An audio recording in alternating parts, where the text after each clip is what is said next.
જીવાભાઈ, પણ લોકો મને જીવો કે જીવ લોકોને બોલાવે છે. પણ આપણે તો હંધુઈ ચાલે, જીવો કે જીવ લો. તો નાનો ખેડૂત છું ને. મહિનાનીમાં હાલ મારા ડબ્બામાં રોટલો ભરી દે, મને ખેતરે જવું છે. અરે આ રોટલા સાથે બીજા ડબ્બામાં છાશ છે. આ તો સરસ મજાનું જમવાનું છે. આજે તો જમવામાં મજા આવી જશે. હાલો ખેતરે જઈએ. શું મહિનાનીમાં વરસાદ નથી પડ્યો તો બિયારણ બળી ગયું હશે. અરે ના ના મહિનાનીમાં, માતાજી ઉપર ભરોસો રાખ. માતાજી ઉપર ભરોસો રાખીશ તો માતાજી બધુંય સારું કરશે. મને પણ મહિનાની માં જેવી ચિંતા થાય, પણ શું કરું, તેને કહી નહીં શકું. લાંબો ડગલો મૂછો આપણી શિરે પકડી રાખતી. લાંબો ડગલો મૂછો આપણી શિરે પકડી રાખતી. બોલ બોલ તો તોડી તોડી છે છબીલો ગુજરાતી. બોલ બોલ તો તોડી તોડી છે છબીલો ગુજરાતી. ભાઈ છે છબીલો ગુજરાતી. પેલું કોણ છે?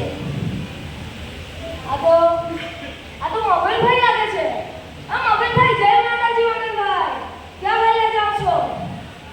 શું ખેતરમાં પાણી વાળી દીધું? હવે ઘરે જાઓ છો? એ હા, તમારે તો સ્વિચ ચાલુ કરે એટલે પાણી આવી જાય. હા હાલો હાલો. કાશ મારી પાસે પણ બોરિયલ હોત તો મને પાણી માટે રેખા ન મારવા પડે.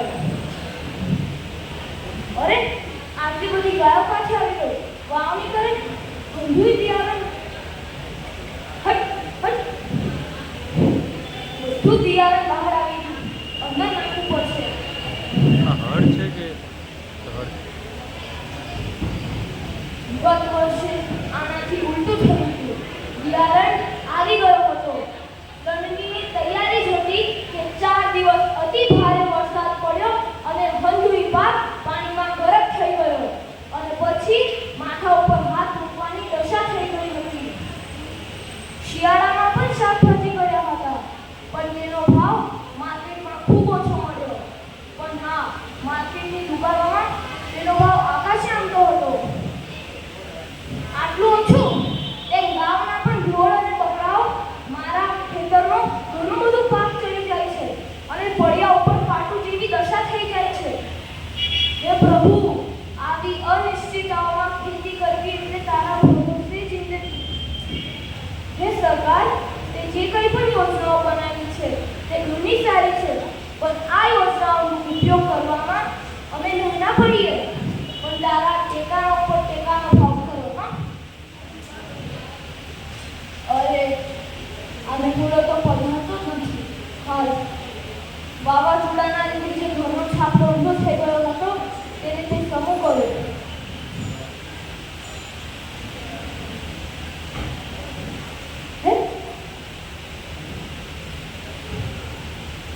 એકાએક આ મોટા કાળા વાદળો ક્યાંથી આવી ગયા?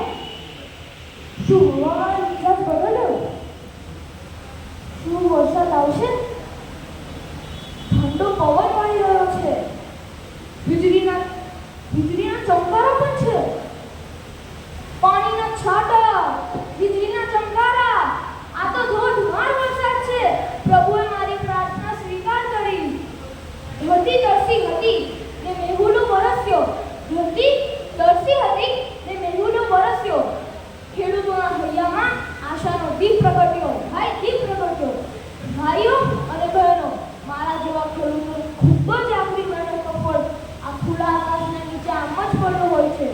ત્યાર પછી ઘણી બધી મુશ્કેલીઓથી બચાવીને આપ સુધી પાક પહોંચાવીએ છીએ. કહેવામાં તો હું જગતનો તાત છું, પણ જગતનો તાત બનવાનો કઈ સહેલું કામ નથી. કરોડોમાં વિચાર છે ક્રિકેટરો આઈપીએલની મેચમાં. કાશ ખેડૂતોની પણ આઈપીએલ હોત તો હું મારા માલ હોત. ધન્યવાદ. તો આ એક પાત્ર અભિનય દ્વારા મને ખેડૂતોની વ્યથા અને મુશ્કેલીઓ દર્શાવવાનો ખૂબ પ્રયત્ન હતો. આશા છે આપના હૃદયને સ્પર્શી હશે. આપ સર્વનો ખૂબ ખૂબ આભાર.